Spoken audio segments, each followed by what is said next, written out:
We're not really dealing with matters of the mind in the UNtraining. We're dealing with matters of the heart. Really opening the doors to our most tender places. If we're not aware of, our different parts and the different motivations of our different parts, we're not completely aware of what we're doing in the world. These most tender, wounded parts of ourselves that shut us down, that close us off, that disconnect us from ourselves and from everyone, right? And those are the tools of white supremacy. When we disconnect from one another, we can be more easily controlled, right? And the power, the way we get to collective liberation is through deep connection with ourselves and one another. And so the UNtraining is about that. The kind of work that I feel that the UNtraining is doing is that gray area between the interpersonal and cultural.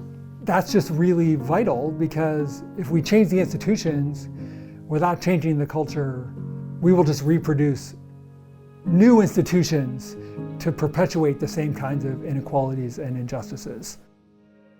I was on my own personal journey around whiteness and what that meant. Understanding that with all of my implicit biases and blind spots, as well-intentioned as I have always been, I was out there doing harm left and right. I have a little bit of an allergy to the idea of self-help. There's a lot of talk about how you need to work on yourself, you need to be better. I don't want to be doing that kind of work because it's individualistic, because it's about the aspirational self, which for me sounds like consumerism. And so what we need to be doing is collective. Whiteness is a collective identity, and it's our participation in whiteness that is what constitutes and perpetuates white supremacy. So we need to unpack that together with each other. We're an intentional white affinity group. We also have other, affinity groups. And there's something essential in the path of liberation that you can go into a group and you can all say, you're thinking that terrible thing too? Oh my God, it's not just mine. Looking at ourselves and how we feel like we're special and how we feel like we have to be a certain way to be acceptable. I do tend to lead with the joy and the excitement, and that all comes from this work. It's also really messy, and it's also really hard, and our community holds one another with the pain. This is also very painful work. And to be able to hold the basic goodness and all the love, but also all the injustices in the world. If we're feeling, and we're really in touch with our feelings, which we learn to do that more and more in the UNtraining, we're in every moment, we're living with an open, beautiful heart and a broken, beautiful heart.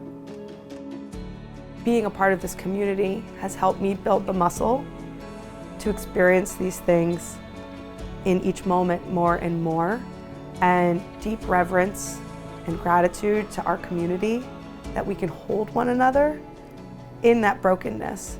And we don't shy away, we don't shut down, we extend our arms to one another and just love each other more.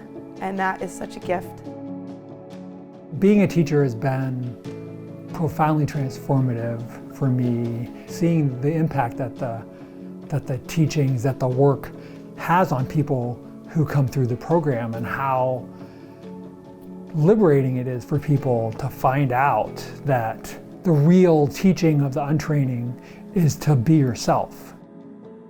How do we love and accept and heal these wounded parts within ourselves so that as we enter the world, we can offer that same type of love and acceptance to everyone else we come in contact with.